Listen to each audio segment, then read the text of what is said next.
నమస్తే, welcome to Andhraprabha. నేను నాగేశ్వరి. లోక్సభ ఎన్నికల్లో తెలంగాణలో అనూహ్య ఫలితాలు వచ్చాయి.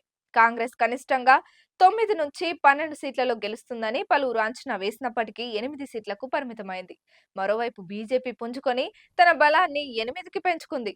హైదరాబాద్ స్థానాన్ని ఎంఐఎం నిలబెట్టుకున్నది. 10 ఏళ్లు అధికారంలో ఉండి ఇటీవల అసెంబ్లీ ఎన్నికల్లో ఘోర పరాజయాన్ని మూటగట్టుకున్న బీఆర్ఎస్ ఒక్క స్థానంలోనూ గెలవలేక చతికిలపడింది. 24 ఏళ్ల తర్వాత మొదటిసారిగా లోక్సభలో బీఆర్ఎస్ కు ప్రాతినిధ్యం లేకుండా పోయింది. ఖమ్మం, మహబూబాబాద్ మినహా మిగిలిన చోట్ల 3వ స్థానానికే పరిమితమైంది. హైదరాబాద్ పార్లమెంటు స్థానంలో 4వ స్థానంలో నిలిచింది.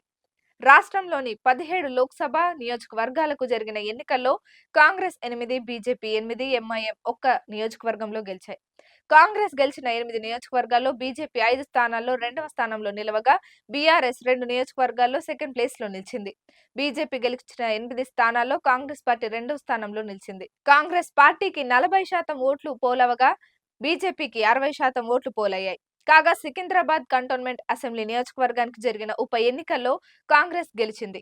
అసెంబ్లీ ఎన్నికల్లో కూటమి తర్వాత బీఆర్ఎస్ నేతలు ఎవరి దారి వారు చూసుకున్నారు. ఇక్కడుంటే లాభం లేదని భావించి కాంగ్రెస్ బీజేపీలలో చేరారు. చివరకు పోటీ చేయడానికి కూడా అభ్యర్థులను వెతుక్కోవాల్సిన పరిస్థితి బీఆర్ఎస్ కు ఏర్పడింది. పార్లమెంటు ఎన్నికల్లో కాంగ్రెస్ కు ఓటు వేయలేని బీఆర్ఎస్ క్యాడర్ బీజేపీకి ఓట్లు వేశారని, అందుకే బీఆర్ఎస్ 3వ స్థానానికి పరిమితమైందన్న అభిప్రాయం సర్వత్రా వ్యక్తమవుతోంది.